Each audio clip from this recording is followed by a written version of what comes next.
Storms and floods deepen humanitarian crisis in Gaza. France detains 4 suspected Russian spy probe. Deadly Hong Kong blaze claims 13 lives as firefighters battle inferno. Somalia declares national emergency as drought sparks starvation fears. Good afternoon, welcome to The World in 30 Minutes on Politics and Business Television.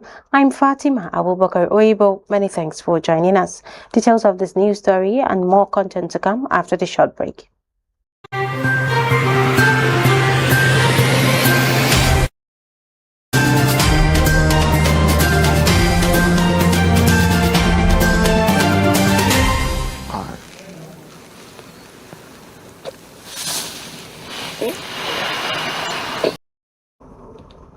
Welcome back. The news in details.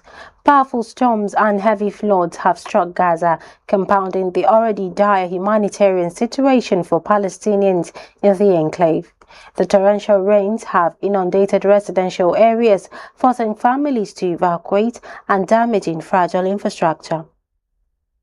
Aid groups warn that the disaster has worsened living conditions for thousands who are already struggling with shortages of food, clean water and shelter.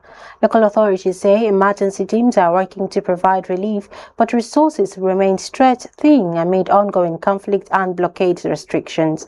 The floods have raised fresh concerns about public health, with fears of waterborne diseases spreading in overcrowded shelters. Observers know that the natural disaster adds yet another layer of hardship to a population already facing immense challenges. Meanwhile, Israeli forces have laid siege to bases in the occupied West Bank, displacing tens of Palestinian families. Local reports say homes were raided and residents forced out amid heightened military operations in the area.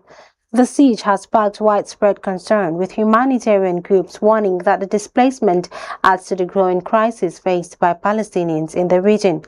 Witnesses describe scenes of fear and confusion as families scrambled to find shelter, while community leaders condemned the action as collective punishment. The development comes amid escalating tensions across the West Bank, with calls for urgent international intervention to prevent further displacement and protect civilians caught in the conflict. A group of teenagers in Australia has launched a High Court challenge against the government's new social media ban. The controversial policy restricts young people's access to platforms, with officials arguing it is necessary to protect minors from harmful content and online exploitation. The teens, however, claim the ban infringes on their rights and limits their ability to connect, learn and express themselves in the digital age. Legal experts say the case could set a landmark precedent in balancing child protection with freedom of expression. The challenge has sparked national debate, with parents, educators and policymakers weighing in on the broader implications of restricting online access. Observers note that the High Court's ruling will be closely watched, as it may reshape Australia's approach to regulating social media use among young people. President Donald Trump has come to the defense of U.S. envoy Stephen Witkoff after a leaked report appeared to show him coaching Russian officials. The leak has stirred controversy in Washington, with critics questioning the envoy's conduct and its implication for U.S. foreign policy. Trump dismissed the concerns, insisting that Witkoff was acting in America's best interest and that the allegations were being exaggerated by political opponents. The incident has sparked debate over transparency and accountability in diplomatic engagements, especially at a time of heightened tensions with Moscow. Lawmakers are calling for the further scrutiny of the envoy's role, while the administration maintains that the leak is part of a broader attempt to undermine its foreign policy agenda. Observers say the controversy could intensify partisan divisions as investigations continue. Meanwhile, fresh clashes have erupted between Russian and Ukrainian forces, with both sides escalating attacks across contested regions. Reports indicate heavy bombardments and drone strikes, raising fears of further civilian casualties and infrastructure damage. The renewed violence underscores the fragile state of the conflict, where military operations continue to overshadow diplomatic efforts. Despite the escalation, the United States has expressed cautious optimism, saying progress has been made on a proposed peace plan. Washington insists ongoing talks could lay the groundwork for eventual negotiations, though analysts warn that deep mistrust between Moscow and Kyiv remains a major obstacle. The contrast between battlefield realities and diplomatic assurances highlights a complex path towards ending the war. Meanwhile, French authorities have detained 4 individuals as part of an investigation into an alleged Russian spy network. Security officials say the arrests were made following intelligence operations that could threaten national security. The inquiry is part of France's broader efforts to counter foreign espionage activities on its soil. Investigators are now working to determine the extent of the network and its possible connections to Moscow. The detentions have sparked renewed concerns about Russia's intelligence activities in Europe, with analysts warning of heightened risk. Amid ongoing geopolitical tensions, French officials insist the probe will be thorough, as safeguarding national interest remains a top priority. At least 13 people have been killed in a massive fire that tore through multiple buildings in Hong Kong. More than 700 firefighters were deployed to contain the blaze, which spread rapidly across bamboo scaffolding and engulfed residential and commercial structures. Authorities confirmed that 1 firefighter is among the dead, as rescue teams worked tirelessly to evacuate trapped residents and prevent further casualties. Officials say the scale of the disaster has overwhelmed emergency services, with dozens injured and many families displaced. The fire has reignited concerns about safety standards in densely populated urban areas where bamboo scaffolding remains common in construction. Investigations are underway to determine the cause of the blaze, as Hong Kong mourns the tragic loss of lives in one of its deadliest fires in recent years. You are still watching The World in 30 Minutes live on Politics and Business Television. Still to come, deadly floods and landslide claim lives in Indonesia. Stay with us.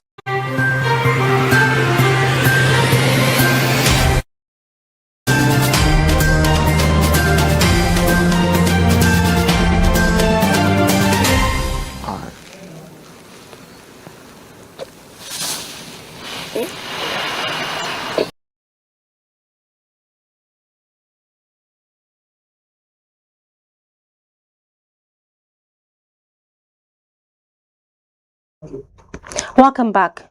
Taiwan has unveiled a massive $40 billion defense budget as tensions with China continue to escalate.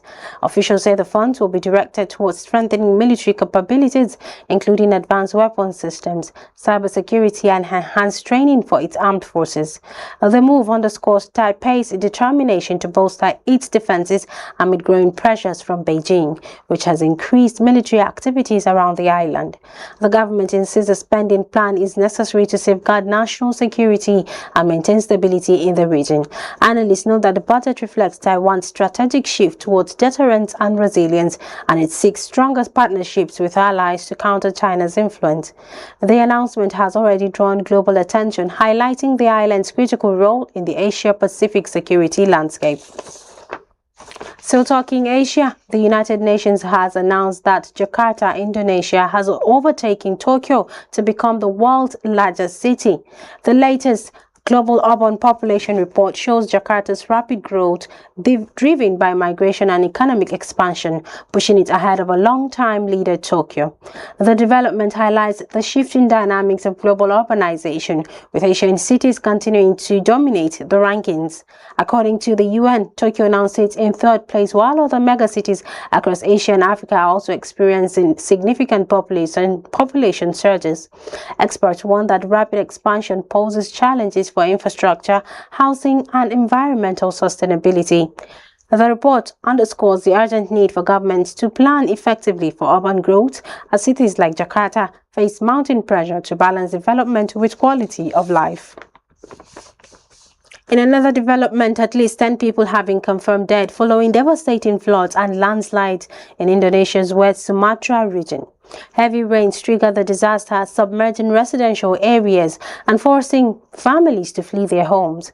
Rescue teams were seen evacuating women and children in rubber boats as floodwaters swept through Padang, leaving widespread destruction in their wake.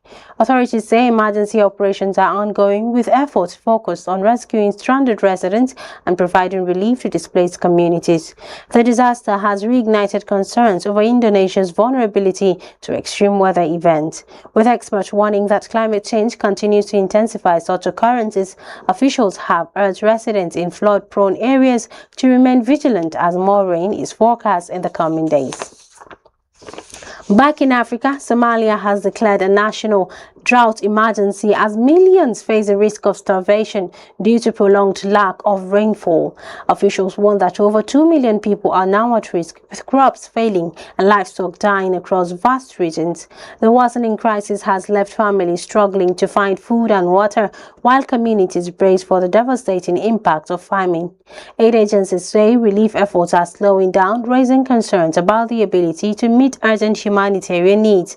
With resources stretched thin and access to affected areas limited, the situation is deteriorating rapidly. International partners have been urged to step up support as Somalia confronts one of its most severe droughts in decades. Meanwhile, a volcano in Ethiopia has erupted for the first time in 12,000 years, sending shockwaves across the region. The rare geological event has triggered ash clouds and lava flows, forcing nearby communities to evacuate. Scientists say the eruption is significant not only for its scale, but also because the volcano had remained dormant for millennia, making it one of the most unexpected natural events in recent history. Authorities are closely monitoring the situation, with emergency teams deployed to safeguard residents and assess potential damage. Experts warn of possible disruption to air travel and agriculture, while stressing the need for continued vigilance as the eruption unfolds. The incident has drawn global attention, highlighting both the unpredictability of nature and the importance of preparedness in regions prone to seismic activity. Sudanese women who fled the ongoing conflict in their country are now grappling with deep trauma in refugee camps across Chad. Many survivors recount harrowing experiences of violence, displacement, and loss, with humanitarian groups warning that the psychological scars are as devastating as the physical hardships. Aid workers say the women face challenges in accessing mental health support, even as they struggle to rebuild their lives in unfamiliar surroundings. International organizations have called for urgent intervention to provide counseling, medical care, and safe spaces for affected women.